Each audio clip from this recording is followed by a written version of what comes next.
From the land of frozen lakes, this is 10,000 Takes, brought to you by Minnesota Score Radio. Wally and Eric back for yet another month as we slice and dice the always busy, always topical, super saturated Minnesota sports scene. We have moved into February now. It's Super Bowl month, spring training month. Still got the NBA, the NHL, college hoops, college pucks, so a lot going on in February. Yeah, Super Bowl month used to be January. Yeah. What happened? That ship sailed about 15 years ago. Before we know it, it'll be in March. No, they won't do that because they want to make sure they win the ratings on whatever network carries the Super Bowl. That's why they can get so much money. They extort this money out of these networks. Well, then they'll try and push the AFC and NFC championship games into February so they can win that sweeps. You're probably right. That wouldn't surprise me. Wouldn't shock me at all. So that means they'll go to the 18-game season that you so dearly want. Oh, yeah, I can't wait. Well, the NFL is so powerful, and they Bigfoot everything in their path. They may just tell the president, Joe Biden, to add a couple days to February. That could be. Take 2 out of March. That could be. Well, February, once every 4 years, they got one of those 2 days. It's not going to happen every year, though. So as you watch the AFC and NFC championship games, and similar to what we talked about in watching the divisional playoffs the week before, the Vikings just aren't close, man. I mean, you watch these teams, the defenses are way better. The quarterbacks make plays down the stretch. Obviously, the 49ers, that was an exception. They went way down the list. By the way, the NFL should have an emergency quarterback rule. Why they got rid of that is beyond me. I know they went to 46-man roster, but you got to have an emergency quarterback rule. That's ridiculous to not be able to bring in a third quarterback in that situation. Yeah, and it really took the air out of the balloon for San Francisco. It's a bad game game against Philadelphia, no doubt. And, you talk about the Minnesota Vikings. It's been roughly 45 years since they were in a Super Bowl. That's when they played the game. In January. Right. It was a mid-January game back in 1977. So they've never played a game in February. And I'm not so sure they're going to play in February of 2024 at Super Bowl 58 in Las Vegas. I don't see it. No. I don't feel like they have the guts or the bones of an organization and a roster to get there. And as you said, Patrick Mahomes, he's at another level. Right. Jalen Hurts, he's now in the Super Bowl. And Joe Burrow is fantastic. Yeah, Joe Cool, very good, obviously. And Brock Purdy, until he got injured, was doing pretty well. Yeah, no, he had a pretty good thing going. And we'll talk more about Brock Purdy. We're going to talk to one of his teammates, one of his former teammates later in the show. Does Kirk Cousins stay in Minnesota? Are they going to trade him? Does San Francisco want Kirk Cousins because of the connection to Shanahan? I spun this premise on the radio the other day with you. This is just me talking. But I know Kyle Shanahan, the San Francisco head coach, loves Kirk Cousins. He wanted him a few years ago. Then they wound up with Jimmy G. They have a relationship when they were together in Washington as a player and a coach. The 49ers are an awesome team, but they can't keep a quarterback on the field very long. You look at Jimmy G, Trey Lance, Brock Purdy, Josh Johnson. I mean, on and on the injury list goes. So why not pedal Trey Lance back home to Minnesota, get Kirk Cousins, take all that cap money off the Vikings' plate, and let Minnesota do a slow rebuild and bring a veteran in to, be the mentor for Trey Lance. How about that? Well, and then I'm hearing Tom Brady to San Francisco. That would foil your so-called trade deal there. I think Tom Terrific's done. Now, he's from San Mateo, which is in the San Francisco metro area. That's the spin there. Okay. I just don't see it. Yeah. Well, if he goes someplace and does want to play next year, he's going to pick a place like San Francisco where he thinks he can win. I don't think this Raiders thing is going to happen. No. I don't think he's doing it for just the money. He wants to win another Super Bowl. That's my point on Kirk Cousins. I think he's a much better quarterback in San Francisco because he's got a lights-out defense. He's got an excellent head coach in Kyle Shanahan. Christian McCaffrey behind him. Right. And he's got weapons here, no doubt about it, with Justin Jefferson and company. But they're just a more complete team in San Francisco. By the way, did you know that Tom Brady went to the same high school as Barry Bonds? I did know that. All right. Sarah High School out there in San Mateo. Yeah, but I also know that I'm relatively sure that he didn't take steroids. He punctured a football, reportedly, though. He didn't puncture. Deflategate. They just took the air out of it. I don't know if he punctured it. Have you made any decisions on who you want to cut off that Vikings roster to trim some of that, some of the salary fat that's hanging loose there? Difficult question. Yeah, I don't want to lose Eric Kendricks. I've always felt like he's the soul of that defense. Yeah. Harrison Smith has been very good. Did he tail off a bit this season? Maybe. Danielle Hunter? I think a guy like Danielle might be expendable. And these are decisions. And, Dalvin Cook on the offensive side of the ball, do they keep him? Boy, I might be tempted, and I like Dalvin Cook, don't get me wrong. I might be tempted to re-sign Alexander Madison, who is a free agent, and let Dalvin walk. I mean, it's awfully expensive what they're having to pay Dalvin Cook. Well, one thing I know, even though it's a video game era of the NFL, you still can't win a title without it. If not a good defense, an outstanding defense. Right. Philadelphia's defense is a shutdown D. Yeah. And we'll see what they do to Patrick Mahomes in Kansas City. Minnesota's got to elevate that defense. Yeah, no question. They're going to have to get better on defense. But do you get better by shedding, like you said, Eric Kendricks, Danielle Hunter, Harrison Smith, Patrick Peterson? Here's the reality. Yeah, he might be a guy going to the Hall of Fame.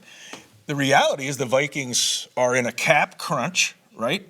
Yep. They don't have a lot of cap money to spend. The Chicago Bears have a ridiculous amount, and they have the number 1 pick overall in the draft.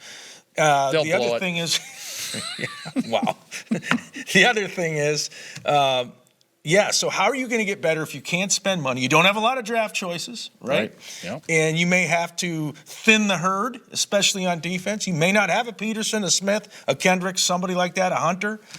It's hard to imagine them getting better. Yep, I think the front office has some work to do. They do over the next few weeks.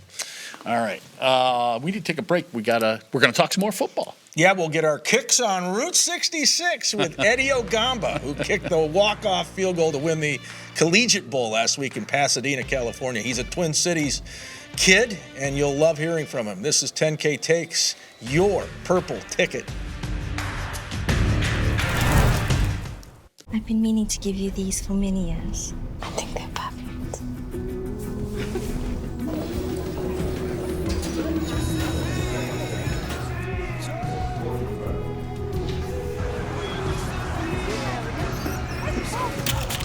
Maya? Oh, I love your earring. Why didn't you try these? It isn't just about vision. It's about care. Nobody cares for eyes more than Pearl.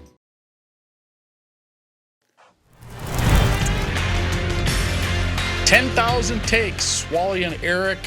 And this past weekend, we know that there were some game-winning field goals. Yeah. The Chiefs got the big one to launch them into the Super Bowl. But there was one at the Rose Bowl in Pasadena, California, by a local guy, Eddie Ogamba, who went to Cooper High School. And he joins us now. He played his college football at the University of South Dakota. Eddie, welcome to the show. You got the game-winning field goal in the Collegiate Bowl. You're wearing the clothes right now.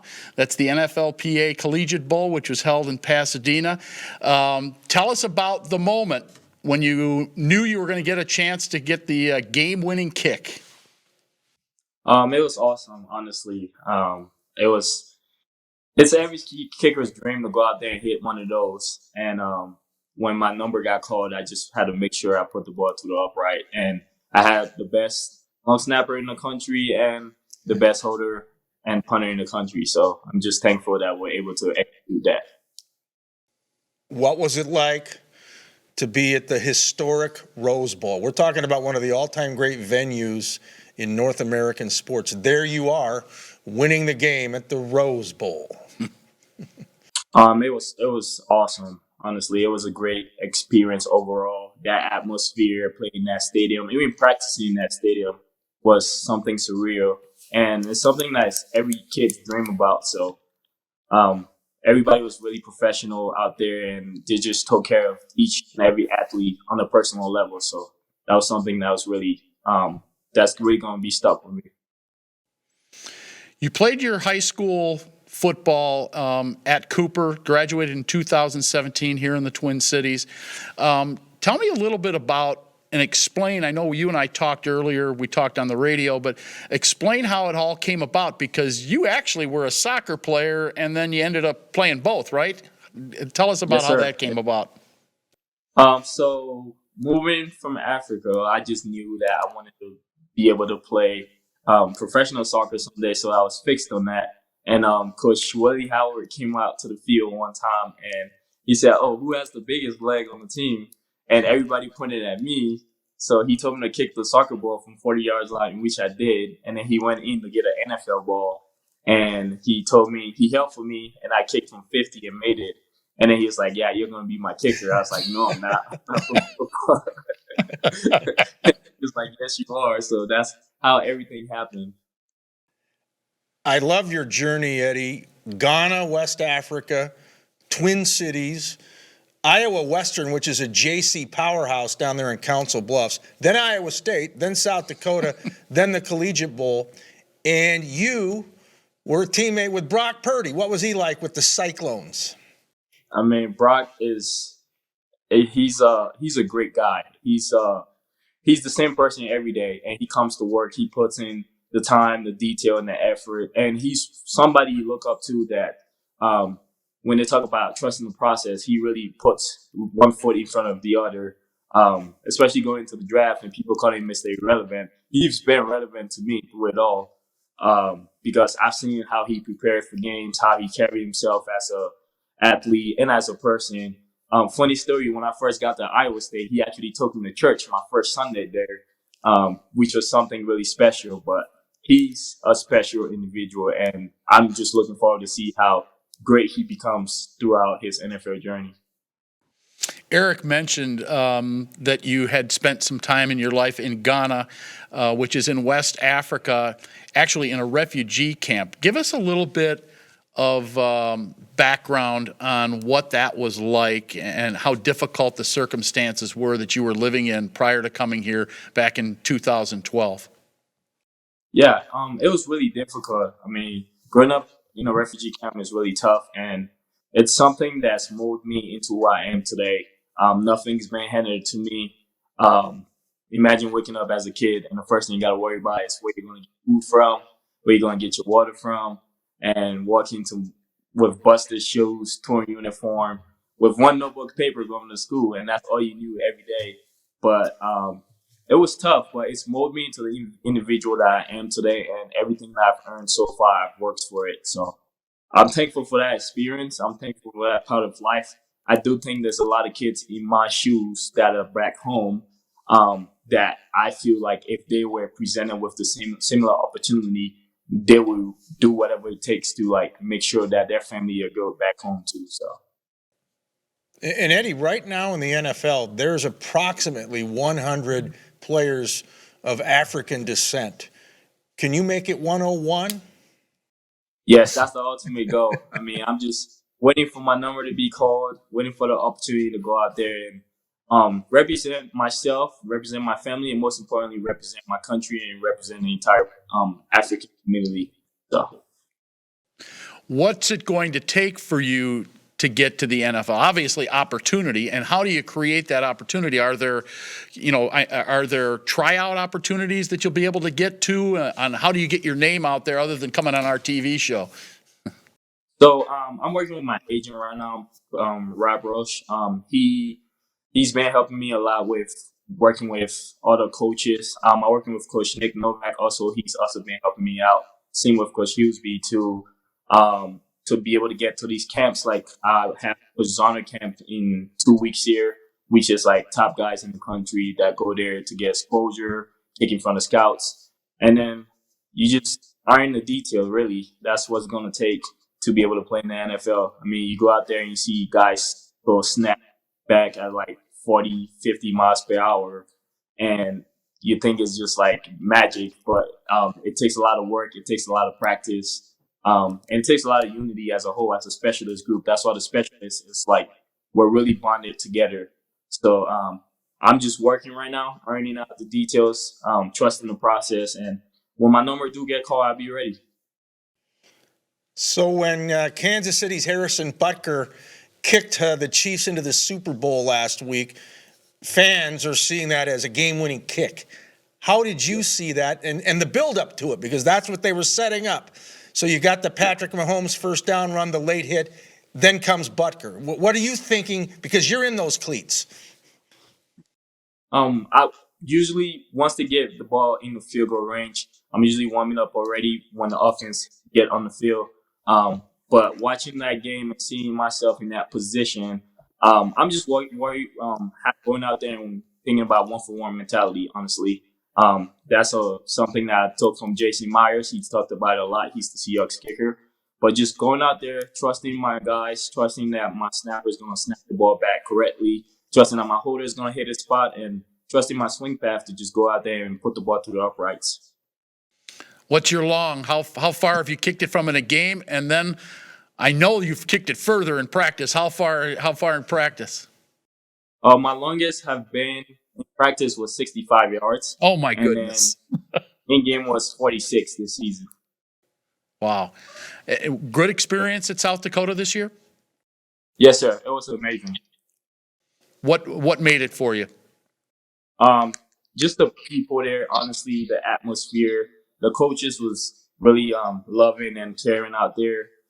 They really care about the players more than just an athlete, and they just worked with you one-on-one to be able to make sure that you're good, make sure that your family's good, make sure that you're in a good headspace. So, Eddie, how does a kicker maintain confidence? I'm going to use Brett Maher of Dallas as an example. I saw him in Minneapolis this year kick 2 63-yard field goals. One they timed out, and then the second one he powerballed it through the uprights. And then he couldn't make an extra point in the postseason. How do you get the yips after you've kicked a 63-yard field goal? I mean, everybody has that night, you know. I mean, you talking about receivers, kickers, quarterbacks. Everybody has that one night, but it's falling back on your process. Just trusting that you've put in the amount of time, put in the amount of detail, and going out there and just trusting that you're going to be able to get it done. And watching him perform that night, you just understood the caliber of kicker that he is. And I wasn't worried at all. I knew it was just one of those nights that he had to go out there and do whatever it takes to put the ball to the uprights. So. Well, Eddie, good luck to you in your venture to get to the NFL. I'm sure you'll succeed. You've had a great run so far. I know that folks not only in the U.S. and in Cooper territory, Robbinsdale, and so on, but folks all the way over in Ghana and in Africa are pulling for you as well. So good luck to you, and thanks for coming on. Awesome. Thank you so much for the opportunity to speak. I appreciate it. All right. Thank you.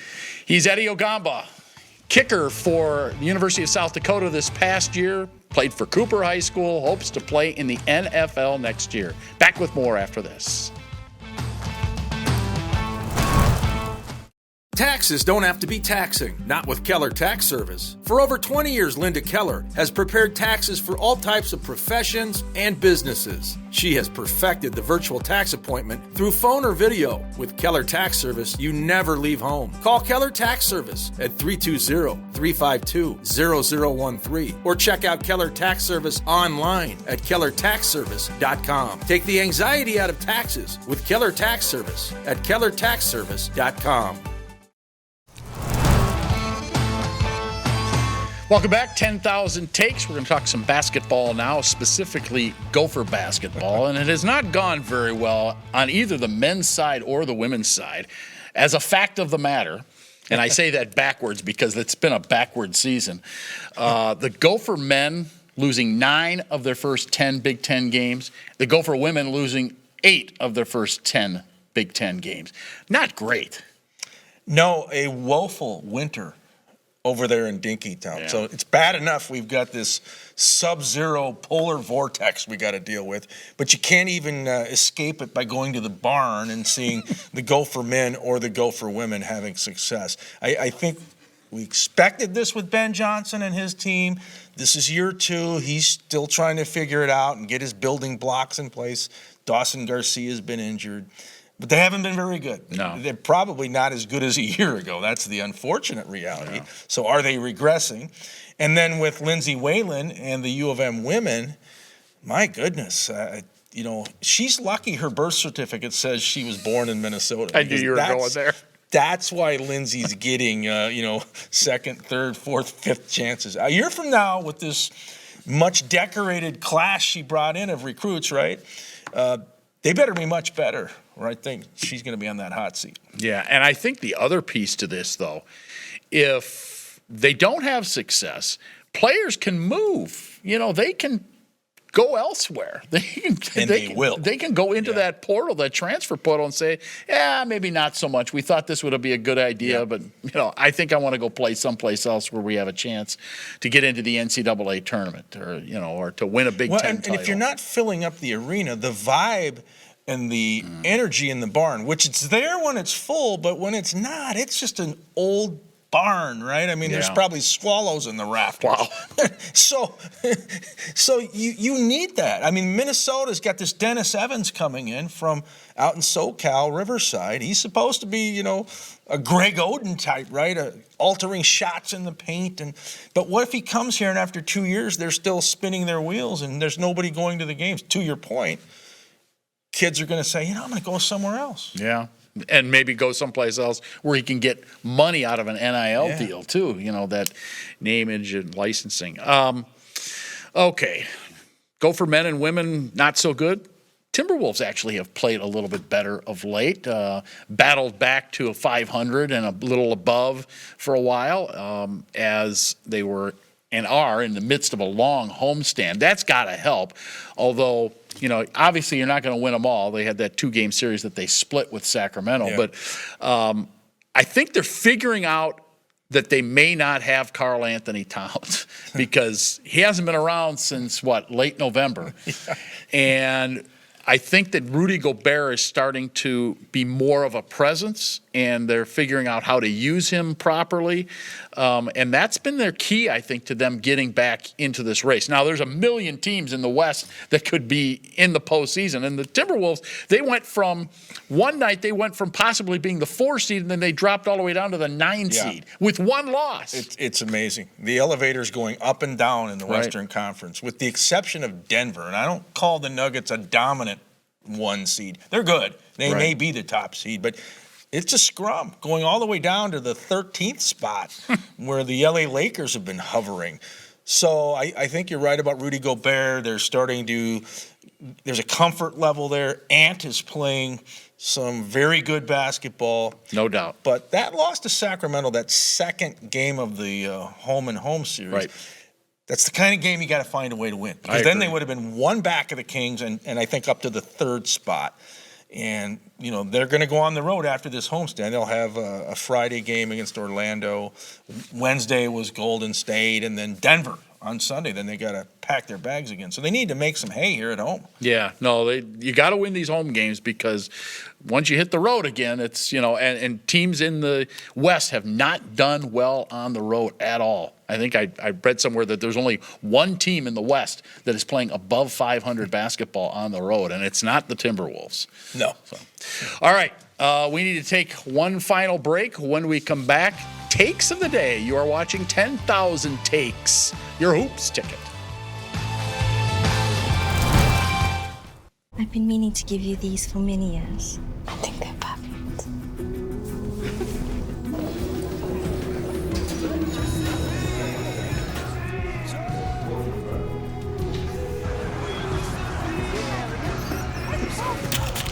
Maya? Oh, I love your earring. Why didn't you try these? It isn't just about vision, it's about care. Nobody cares for eyes more than Pearl.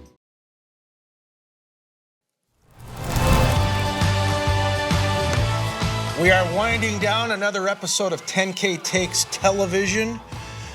Soon it will be Takes of the Day. We'll find out if Wally is a cranky Yankee, an angry American, happy camper, or maybe his mood is somewhere in the middle. Yeah.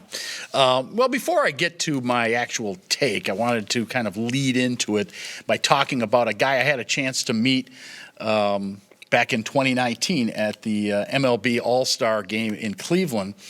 Guy by the name of John Adams. And you may not know the name, but I know you know what he did. You heard it. If you're a Twins fan, you know that when you visit Cleveland, you hear this drum beating constantly throughout the game. For 48 years, since the early 70s, John Adams, and you see him in the photo over my shoulder there, along with myself and my son Tony, that was from the All-Star game. He was the guy that led the drum beat at Old Cleveland Stadium, Municipal Stadium, and then Progressive Field, which of course used to be Jacobs Field. He was at every game with the exception of like 45 games for 48 years pounding that drum, inciting rallies for Cleveland and so on and so forth, getting the fans into the game. And you don't find a lot of fans that are that into it. And as you pointed out, when we talked about this on the radio earlier in the week, he saw a lot of losses over those years. That poor guy probably went home depressed. Many a night and many a day. They did not a lot of wins in Cleveland, with the exception of the 90s. Yeah, the 90s, and then obviously recently they've been, since the 90s they've been good. They haven't been great, but they've been good for sure. But unfortunately we lost him this past week. John Adams died at the age of 71. He had been battling illness the last couple of years, but Tony and I had a chance to meet him, as you saw in that photo, and really a humble person, obviously, who bought that drum at a garage sale of all things, dragged it into a game, and he was in his early 20s at the time. I think he was 23 years old, and brought it ever since to every game through rain or shine or losses or wins. You've got him on a higher pedestal than Ringo Starr here. Yeah, Mr. Seatown. Yeah, well, I don't think Ringo put up with that many losses or bad weather. No.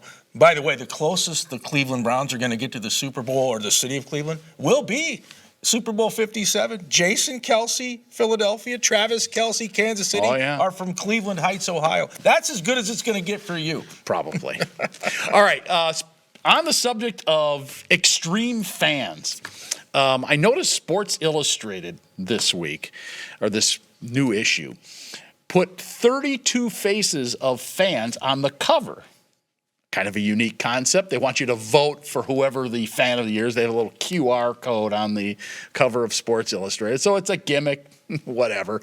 There was a Viking fan on there, a woman who, wished everybody, was very Minnesota nice and said, "Welcome to Skoll family," and all this nonsense. Drunk on purple Kool-Aid. Something like that. And then there's photos of each of the 32.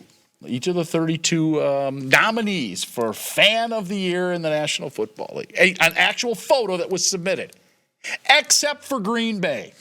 The Packer fan, it was a meme. It was like a caricature type of thing that they put in there. It had a little stocking cap on. You couldn't submit a photo. You couldn't get it right. And in the little quote from the fan, this woman that's a Packer fan, she said, "We may be in the smallest media market, but we have the biggest fans. Gee, I wonder why. I think you eat a little bit too much and drink a little bit too much," would be what I'd say. Wow. Cranky Yankee.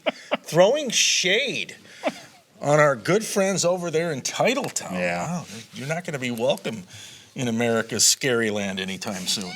Scary land. All right, well, my take is this. For Philadelphia sports fans, the last few months have been pretty good. The Phillies in the World Series, but they lost to Houston. The Union of Major League Soccer in the MLS Cup title match, but they lost in extra minutes to LAFC. So now you have the Eagles 3 months and a couple weeks later in the Super Bowl, the pinnacle of all games, right? What if they lose to Kansas City and Andy Reid? 3 strikes and you're The out. city of not so brotherly love is going to say, "Wow, we whiffed in 3 championship events." They wake up angry and go to bed angrier in Philadelphia, PA. Now, they may beat the Chiefs. We'll see. But if they lose, oh boy, not those good. Folks are going to be ornery for a few months. Yes, they are. And on that note, we'll FedEx out the thank yous. One to Alex Yambrick, David Weld, Eddie Ogamba. For Wally, I'm Eric. This is 10K Takes, your sports ticket.